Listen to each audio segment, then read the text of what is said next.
NTR triple R cinema తర్వాత చాలా gap తీసుకొని ఎన్టీఆర్ 30వ సినిమా మొదలుపెట్టాడు. కొరటాల శివ దర్శకత్వంలో ఎన్టీఆర్ 30వ సినిమా ఎన్టీఆర్ ఆర్ట్స్ యువసుధ ఆర్ట్స్ బ్యానర్పై తెరకెక్కుతుంది. జాన్వీ కపూర్ ఇందులో హీరోయిన్గా నటిస్తుండగా బాలీవుడ్ స్టార్ హీరో సైఫ్ అలీ ఖాన్ విలన్గా నటిస్తున్నాడు. ప్రస్తుతం ఈ సినిమా షూటింగ్ దశలో ఉంది. ఈ సినిమాపై ఎన్టీఆర్ అభిమానుల్లో భారీ అంచనాలు ఉన్నాయి. ఇక కొరటాల శివ కూడా ఈ సినిమా గురించి మాట్లాడుతూ చాలా పవర్ఫుల్గా ఉంటుంది, సముద్రం తీరం వెంబడి ఉండే కథ, ఫుల్ మాస్ వైలెన్స్గా ఉంటుంది అని సినిమాపై ఇంకా అంచనాలు పెంచేశాడు. తాజాగా ఈ సినిమాకి సంబంధించిన అప్డేట్ ఒకటి వైరల్గా మారింది. దేవరాలో మరో విలన్ ఉండబోతున్నట్టు సమాచారం. చిత్ర యూనిట్ అధికారికంగా ప్రకటించకపోయినా ఓ మలయాళ నటుడు లీక్ చేసేశాడు.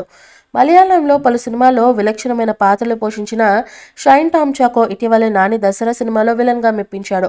ఇప్పుడు షైన్ టామ్ చాకో దేవరాలో కూడా విలన్గా నటిస్తున్నట్టు సమాచారం.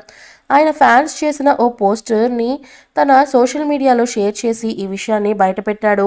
షైన్ టామ్ చాకో దేవరాలో తను కూడా నటిస్తున్నట్టు చెప్పేశాడు. దీంతో ఎన్టీఆర్ ఫ్యాన్స్ మరింత సంతోషిస్తూ ఉన్నారు. ఈ మూవీపై మీ అభిప్రాయాన్ని కామెంట్ బాక్స్లో తెలియజేయండి. ఈ వీడియో మీకు నచ్చితే లైక్ చేయండి, షేర్ చేయండి, కామెంట్ చేయండి. మరిన్ని అప్డేట్స్ కోసం మన ఛానల్ని సబ్స్క్రైబ్ చేయండి. అలాగే పక్కనే ఉన్న గంట సింబల్ని గట్టిగా టంగ్ టంగ్ అని కొట్టేసేయండి.